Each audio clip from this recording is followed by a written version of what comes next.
ये है flora. Flora एक सीधी सादी लड़की होती है और रोज अपने घर का खर्च चलाने के लिए ब्लाउज सिलाई का काम करती है। लेकिन फ्लोरा का शरीर थोड़ा मोटा है, इसी वजह से उसकी सास उसे रोज सबके सामने अपमानित करने का कोई मौका नहीं छोड़ती थी। आज जब फ्लोरा को मासिक धर्म की समस्या होती है तो वह अस्पताल जाती है। अस्पताल में डॉक्टर उसका वजन मापते हैं जो 100 किलो से भी ज्यादा निकलता है। डॉक्टर उसे वजन कम करने की सलाह देते हैं। तभी उसकी सास ताना मारते हुए कहती है, पहले 85 अब 100 से भी ज्यादा हो गई।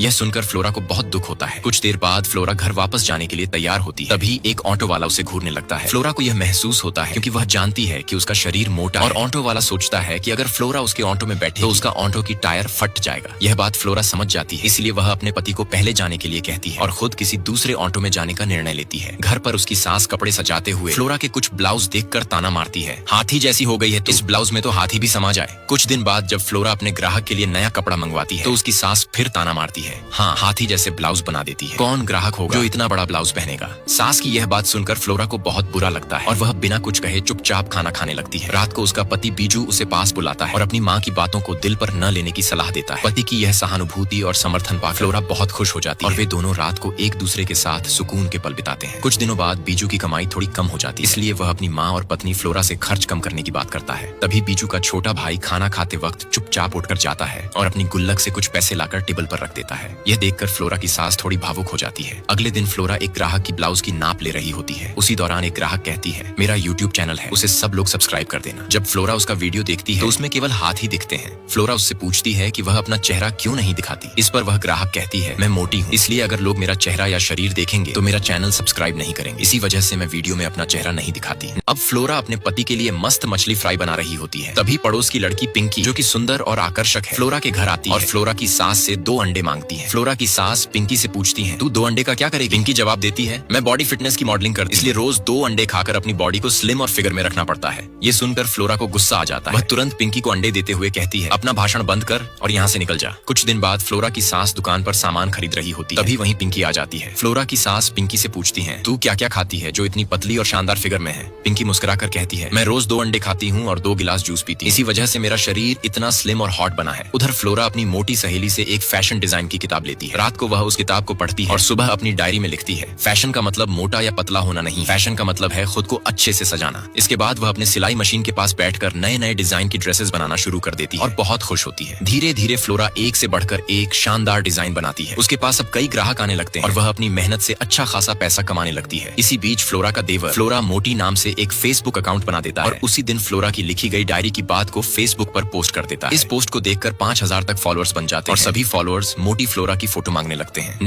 अब फ्लोरा का लिखा हुआ एक लेख फेसबुक पर वायरल हो जाता है और लोग उसकी तस्वीरें देखने की मांग करने लगते हैं। यह देखकर फ्लोरा का मोटा देवर तुरंत उसकी फोटो खींचने की कोशिश करता है, लेकिन फ्लोरा उसे तस्वीर लेने नहीं देती। तभी उसका देवर फ्लोरा की बहुत तारीफ करता है और कहता है, भाभी आप अब फेमस हो चुकी हैं। ये सुनकर फ्लोरा भी बहुत खुश हो जाती है। अगले दिन फ्लोरा अच्छी तस्वीर खिंचवाने के लिए अपनी दोस्त मोटी रिंकू के पास जाती है और उससे फोटो शूट करने को कहती है। लेकिन रिंकू कहती है, तुझे पता है ना हम लोग मोटे हैं, अगर हमारी फोटो सोशल मीडिया पर डाले तो लोग हमें मोटी और भैंस कहकर चिढ़ाएंगे, इसलिए अपनी फोटो पोस्ट मत करना। पास बैठी रिंकू की बेटी यह सब सुन लेती है और तुरंत आकर फ्लोरा से कहती है, फ्लोरा दीदी मेरी माँ से यह सब नहीं होगा, चलो मेरे साथ। फ्लोरा उसके साथ जाती है और देखती है कि जमीन पर बहुत सारा मेकअप का सामान बिखरा पड़ा है। तभी रिंकू भी पास आती है और कहती है, मैंने बहुत पैसे खर्च कर ये मेकअप सेट खरीदा था, लेकिन मेरे मोटे शरीर पर कोई भी मेकअप काम नहीं आया। फ्लोरा ये सुनकर रिंकू को समझाने लगती है कि सुंदरता आत्मविश्वास से आती है, न कि शरीर के आकार से। इसी बीच फ्लोरा के पति बीजू की नौकरी चली जाती है, जिससे वह पूरी तरह टूट जाता है। उधर फ्लोरा अपनी तस्वीर सोशल मीडिया पर पोस्ट करने के लिए एक टाइट जीन्स पहनने की कोशिश करती है, लेकिन उसका शरीर भारी होने के कारण जीन्स बहुत छोटी पड़ जाती है। वह बिस्तर पर लेटकर जीन्स की बटन लगाने की कोशिश करती है, लेकिन अंत में जीन्स जवाब दे देती है और बटन नहीं लग पाती। बार बार प्रयास करने के बाद वह थक जाती है। तब वह खुद ही एक नया डिजाइन बनाकर पहन लेती है। फ्लोरा को उस नए पहनावे में देखकर उसका देवर चौंक जाता है और तुरंत उसकी एक तस्वीर खींच लेता है। अगले दिन गांव के लोग एक पूजा की चर्चा के लिए इकट्ठा होते हैं। तभी पिंकी कहती है, क्या हम इस साल एक फैशन शो आयोजित कर सकते हैं। यह सुनकर पास बैठी फ्लोरा और उसकी कुछ मोटी दोस्त बहुत खुश हो जाती हैं। तभी एक आदमी पूछता है, फैशन शो के लिए महिलाएं आएंगी कहां से, यहाँ तो बस पिंकी ही एक हॉट लड़की है। इस पर फ्लोरा की भैंस दोस्त कहती हैं कि वे फैशन शो में भाग लेंगी और प्रैक्टिस भी करेंगी। यह सुनकर पिंकी ताना मारते हुए कहती है, तुम सब तो भैंस जैसी हो और तुम फैशन शो करोगी। फिर वह सभी के सामने फ्लोरा और उसकी पड़ोसी मोटी मोटी कहकर जोर जोर से हंसने लगती है। इससे फ्लोरा फ्लोरा और बाकी लोगों को बहुत बुरा लगता है। धीरे धीरे फ्लोरा को पिंकी की बातों पर गुस्सा आने लगता है। तब फ्लोरा का पति बीजू पिंकी से कहता है, हम अपने गांव के लिए फैशन शो कर रहे हैं, इसमें मोटा पतला बोलने की कोई जरूरत नहीं है। पिंकी कहती है, अगर ऐसा है तो फ्लोरा को बस एक बार ऊंची हाई हील्स पहनकर उस लाइन से इस लाइन तक चलकर दिखाओ। अगर वो ठीक से चल गई तो मैं मान जाऊंगी कि फैशन शो में मोटा पतला कोई मायने नहीं रखता। फ्लोरा तुरंत हाई हील्स पहन लेती है और वॉक करने के लिए तैयार हो जाती है। वह धीरे धीरे चलने लगती है, लेकिन कुछ दूर चलने पर उसका पैर लड़खड़ा जाता है। पिंकी जोर जोर से हंसने लगती है। वह फिर से फ्लोरा को पहले से चलकर दिखाने को कहती है। फ्लोरा दोबारा शुरुआत की लाइन से चलती है, लेकिन उसका पैर फिर से लड़खड़ा जाता है। पिंकी फिर से हंसती है और फिर से दोहराने को कहती है। बार बार गिरने और अपमानित होने से अब फ्लोरा को बहुत गुस्सा आ जाता है। वह फिर से चलने की कोशिश करती है, लेकिन इस बार उसका पैर मुड़ जाता है और उसे चोट लग जाती है। पिंकी ताना मारते हुए कहती है, लगी तो नहीं ना, इसलिए तो पहले ही कहा था कि मोटे लोगों के लिए फैशन शो नहीं होता। पिंकी की इस बात से फ्लोरा का दिल बहुत दुखता है। कुछ दिनों बाद जब फ्लोरा ऑटो में सफर कर रही होती है, तभी किसी ने उसकी एक पोस्ट ट्विटर पर शेयर कर दी होती है। फ्लोरा जब वह ट्वीट देखती है तो बहुत खुश हो जाती है। इस खुशी को अपने पति बीजू के साथ बांटने के लिए वह तुरंत घर पहुंचती है, लेकिन घर आते ही वह देखती है कि बीजू और उसकी सास दोनों चुपचाप बैठे हुए हैं।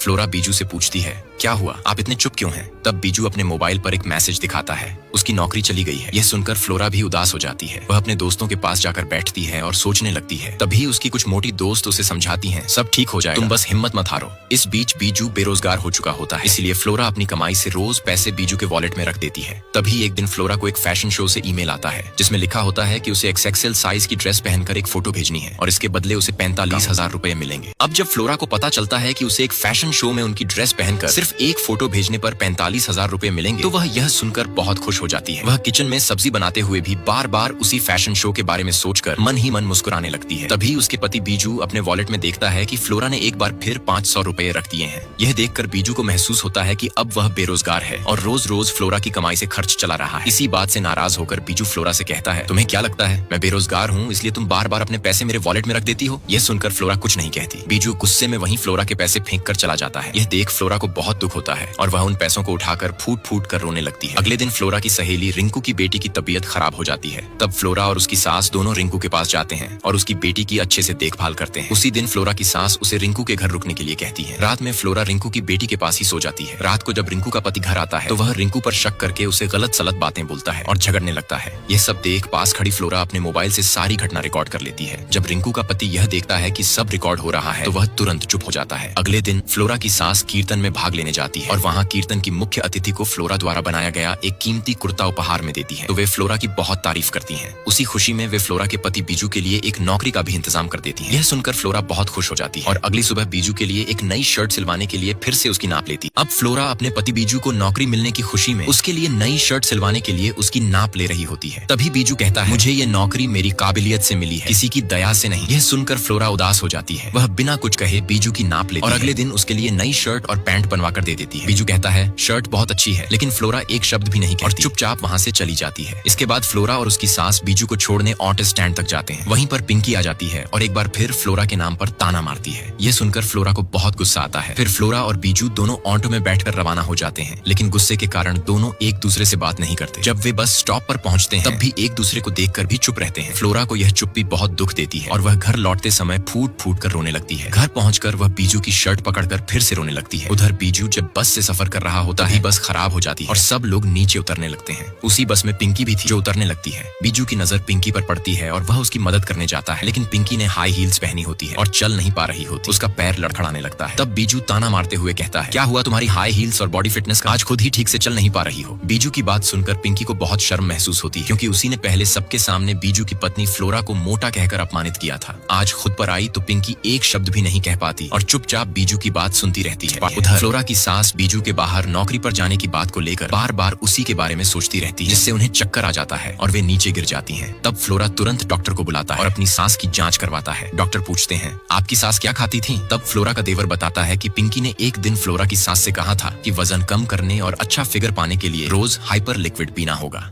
इसलिए फ्लोरा की सास ने नियमित रूप से वही पीना शुरू कर दिया, जिसकी वजह से आज उनकी तबीयत बिगड़ गई। डॉक्टर यह सुनकर कुछ दवाइयां लिखकर दे देते हैं। डॉक्टर के जाने के बाद फ्लोरा तनाव में आ जाता है। उसी समय उसे याद आता है कि फैशन शो से जो मेल आया था उसमें फ्लोरा को एक खास ड्रेस पहनकर फोटो भेजनी थी। इसलिए फ्लोरा तुरंत तैयार हो जाता है और ड्रेस पहनकर फोटो खिंचवाने लगता है। अगले दिन से फ्लोरा फैशन शो के निर्देशों के अनुसार अलग अलग ड्रेस पहनता है, अपना चेहरा छिपाकर एक से एक शानदार तस्वीरें खिंचवाता है। इन्हीं पैसों से वह अपनी सास की देखभाल के लिए एक नर्स भी रख लेता है। धीरे धीरे फ्लोरा रोज नए कपड़ों में फोटो फोटो खिंचवाने लगता है और वह बहुत जल्दी मशहूर हो जाता है। उसकी सुंदर तस्वीरों पर इंस्टाग्राम पर ढेर सारे कमेंट आने लगते हैं और उसके 1 मिलियन फॉलोअर्स हो जाते हैं। अब रोजाना उसके लाइक और कमेंट्स तेजी से बढ़ने लगते हैं, जिससे फ्लोरा और उसका देवर दोनों बहुत खुश हो जाते हैं। नेक्स्ट, अब फ्लोरा अपनी दमदार और नए नए फैशन डिजाइनों के कारण बहुत प्रसिद्ध हो जाती है। उसकी डिजाइनों को देखकर कोलकाता के एक बड़े फैशन शोरूम में मोहिनी कंपनी की सीईओ को उसका काम बहुत पसंद आता है। इसलिए मोहिनी कंपनी फ्लोरा को तुरंत एक ईमेल भेजती है, जिसमें लिखा होता है कि अगर फ्लोरा उनकी फैशन शो में उनके डिजाइनों को पहनकर रैंप वॉक करती है तो उसे 50,000 रुपए दिए जाएंगे। यह सुनकर फ्लोरा और उसका देवर दोनों बहुत खुश हो जाते हैं। इसके बाद फ्लोरा तुरंत मोहिनी कंपनी की इस डील को स्वीकार करके कोलकाता जाने की तैयारी करने लगती है और अपना सारा सामान पैक करने लगती है। इसी बीच पिंकी भी उसी मोहिनी कंपनी के फैशन शो में स्लिम फिगर वाली कैटेगरी के लिए सिलेक्ट हो जाती है। वह बीजू को कॉल करके ताने मारते हुए कहती है,